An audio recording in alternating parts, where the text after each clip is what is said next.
Mchungaji, tuone majukumu.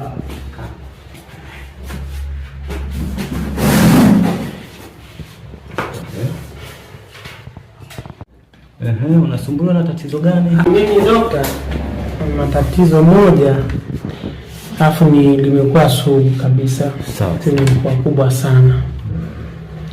Mimi mwenzako na ugonjwa wa kusahau. Na ugonjwa wa kusahau. Yaani mimi ukinielekeza kitu dakika ngapi mimi nasahau. Nikielekeza kitu asubuhi, mchana na kitu kichwani. Yaani mimi hicho kitu kimekuwa sugu kabisa. Sahau. Yaani nielekeza kitu dakika ngapi mimi nasahau. Nikielekeza kitu asubuhi, mchana na kitu kichwani. Yaani hicho kitu kimekuwa sugu kabisa. Sawa. Na ugonjwa wa kusahau ndugu yangu. Naomba unisaidie. Basi hamna shida. Nahisi kwanza ngoja tuanze na vipimo.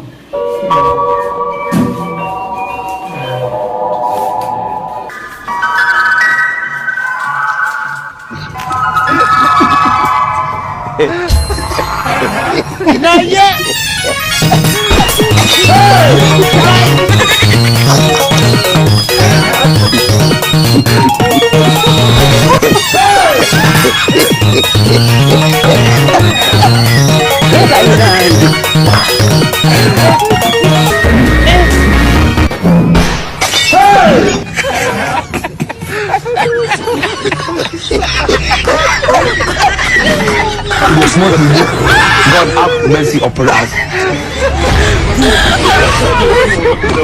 God have mercy upon us.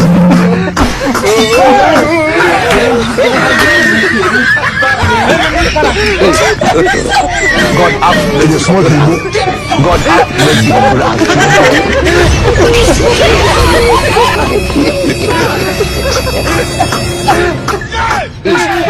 God have mercy upon us.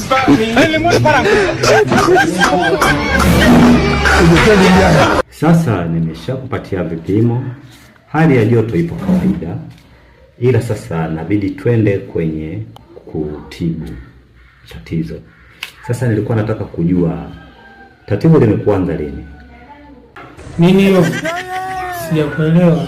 Si umenielezea kwamba una ugonjwa wa kusahau.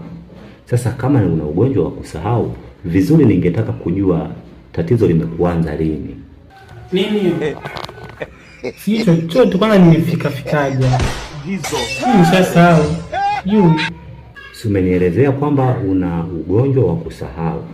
Sasa kama una ugonjwa wa kusahau, vizuri ningetaka kujua tatizo limekuanza lini? Mimi na ugonjwa. Yaani ukumbuki kivipi? Na maana umekuja hapa, si umekuja mwenyewe? Sijui chochote, mimi nimesahau. Sijui.